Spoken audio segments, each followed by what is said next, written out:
Dentro deste smartphone estão 62 microchips, contendo um total de 90 bilhões de transistores. Estes microchips são surpreendentemente poderosos e a pedra fundamental de toda a tecnologia. Mas como se fabricam bilhões de transistores nanoscópicos num microchip do tamanho de uma pequena formiga? Bem, todos esses microchips foram fabricados numa fábrica de semicondutores como esta. Lá dentro, há uma sala limpa que cobre uma área de 8 campos de futebol e está cheia de centenas de máquinas que variam em tamanho desde uma van até um ônibus urbano e custam de alguns milhões a 170 milhões de dólares.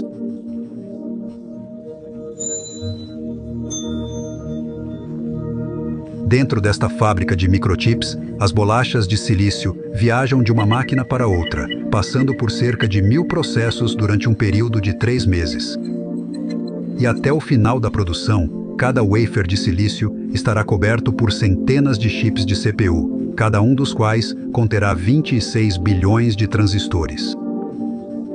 Ao ampliarmos, podemos ver os transistores nanoscópicos na parte inferior e mais de uma dúzia de camadas de fios acima. Esse circuito integrado é então cortado do wafer, testado e empacotado para que possa ser instalado no seu computador desktop.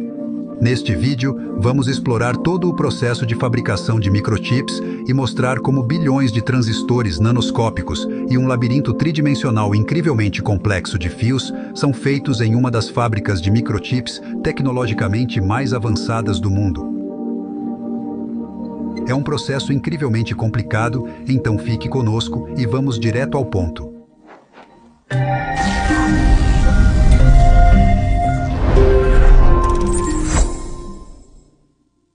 Há 2 aspectos para entender como funciona a fabricação de microchips.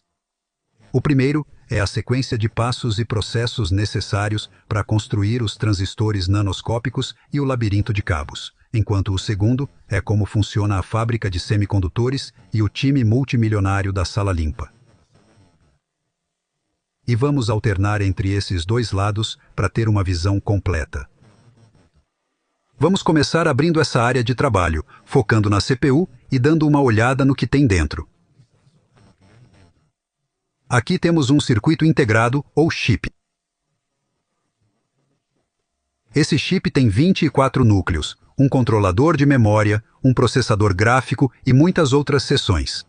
Dentro de um dos núcleos podemos ver seu diagrama de blocos e os diversos elementos.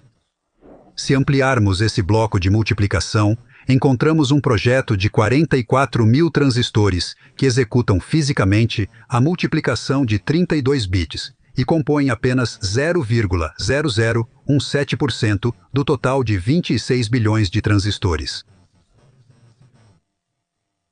Ampliando ainda mais, vemos camadas de cabos metálicos ou interconexões. Abaixo, os transistores que formam as portas lógicas básicas.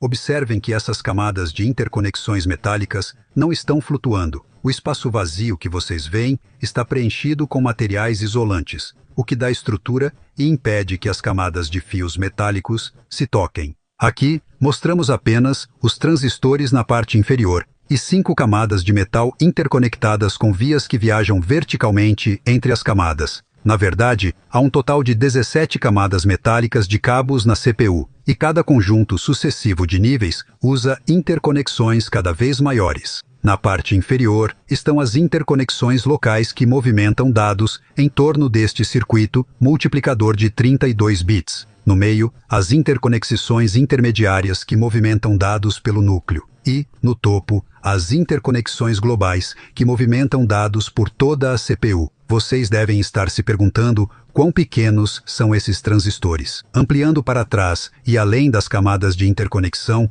encontramos os FinFETs, que são transistores cujas dimensões de canal são 36 por 6 por 52 nanômetros, com um passo transistor-transistor de 57 nanômetros. Claramente, os transistores são incrivelmente pequenos. Aqui está uma mitocôndria, uma partícula de poeira e um fio de cabelo humano para comparação de tamanhos. Agora que vocês têm uma ideia de como são os transistores e o labirinto dos transistores. E o labirinto de interconexões metálicas. Vamos explorar como eles são feitos.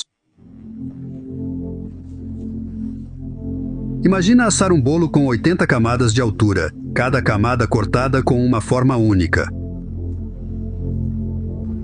Para fazer esse bolo, são 940 etapas na receita, que leva 3 meses para ser concluída e inclui centenas de ingredientes exóticos. E se qualquer medida, tempo de cozimento ou temperatura estiver mais de 1% fora, então o bolo está completamente arruinado. Isso é mais ou menos o que é fabricar um microchip. Mas os microchips são ainda mais complicados. Vamos dar uma olhada em uma única camada deste circuito integrado e passar por um conjunto simplificado de passos utilizados para construí-lo. Para começar, uma camada de dióxido de silício isolante é depositada sobre a obleia e uma camada de fotorresistência sensível à luz é espalhada por cima. Então, utilizando luz ultravioleta e uma plantila, um padrão é aplicado à fotorresistência. Os solventes são então usados para eliminar as zonas afetadas pela luz ultravioleta, criando assim uma camada de máscara estampada. Usando a máscara, o dióxido de silício revelado é gravado até a camada anterior. A seguir, a capa de máscara é retirada e uma camada de cobre é adicionada para cobrir a obleia e preencher as áreas que acabaram de ser gravadas. Finalmente, a superfície é moída e nivelada para mostrar os padrões de cobre e isolante, completando assim uma única camada. Para construir a próxima camada, que é um conjunto vertical de vias metálicas, repetimos os mesmos passos, mas usamos um padrão diferente para a fotomáscara. Como essas camadas são todas criadas utilizando os mesmos passos, é mais eficaz visualizar os passos como um círculo, como um relógio. Para construir as 80 camadas do dado, essa sequência é repetida diversas vezes, resultando em 940 passos. Uma observação importante é que os transistores FinFET na parte inferior são ainda mais complicados que os fios metálicos e, portanto, se precisam de passos adicionais para fabricá-los. Além disso, a limpeza da wafer para eliminar as partículas de poeira que podem ter caído na wafer, assim como a inspeção da wafer para se certificar de que tudo está sendo construído corretamente, acontece com frequência e esses passos devem ser adicionados ao ciclo. Se utiliza uma ferramenta diferente para completar cada um desses passos do processo. Agora que entendemos os passos, vamos dar uma olhada nessa fábrica de fabricação de semicondutores. Essa CPU é fabricada em uma wafer de silício de 300 mm, na qual cabem 230 unidades de CPU. Por outro lado, os chips de DRAM são consideravelmente menores e, portanto, 952 deles podem caber em uma wafer.